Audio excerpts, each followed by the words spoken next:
Hey everyone! Whether you're playing volleyball with friends or just relaxing in front of the TV, your nervous system is constantly working behind the scenes to ensure that your organs function at the right time.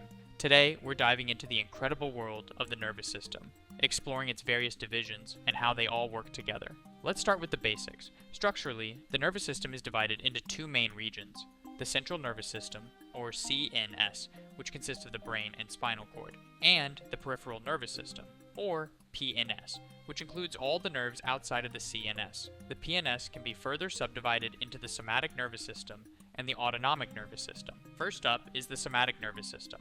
This part of the PNS is responsible for voluntary actions, such as moving your muscles to pick up a cup of coffee or playing a sport. It consists of somatic sensory fibers, which transmit sensory information like touch, pain, temperature, and proprioception to the CNS. For example, if that coffee cup is too hot, your somatic sensory fibers let your brain know. Then, there are somatic motor fibers, which innervate skeletal muscles and control voluntary movements, like deciding to put that hot coffee cup back down. Next, we have the autonomic nervous system, which controls involuntary activities within the body.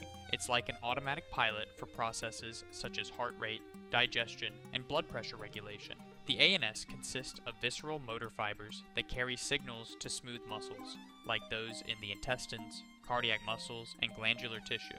Visceral sensory fibers, although not technically a part of the ANS, work alongside it to carry sensory information from internal organs to the CNS, such as monitoring blood pressure or oxygen levels. For instance, these fibers might inform the brain about how full your stomach is after a meal. We also have special sensory fibers that relay information about our special senses like sight, smell, taste, hearing, and balance, back to the CNS for interpretation.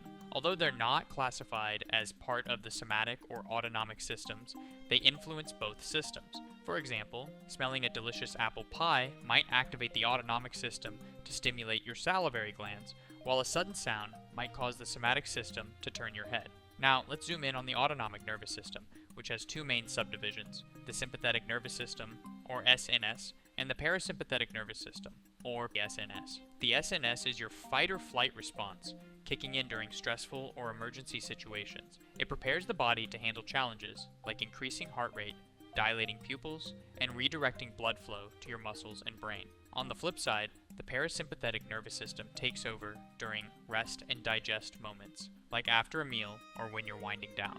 It reduces heart rate, promotes digestion, and allows blood flow to return to organs that were on hold during stress. Finally, there's the enteric nervous system, often called the gut brain, which regulates the gastrointestinal tract. It controls processes like digestion and can act independently of the CNS, but it's also influenced by the SNS and SNS. The SNS and PSNS communicate through a two-neuron system.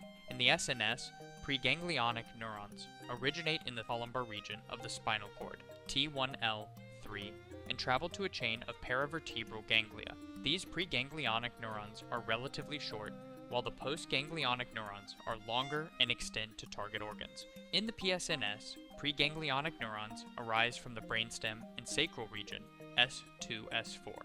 These preganglionic fibers are longer, traveling all the way to ganglia near or within their target organs, making the postganglionic fibers quite short. Let's not forget the enteric nervous system.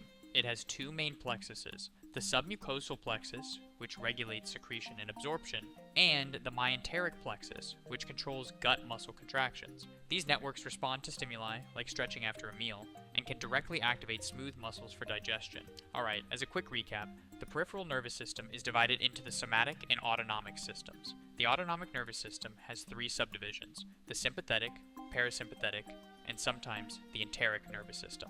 The SNS handles fight or flight, the PSNS oversees rest and digest, and the ENS manages gut functions. All three systems work together to keep you moving, relaxing, and digesting, no matter what you're doing.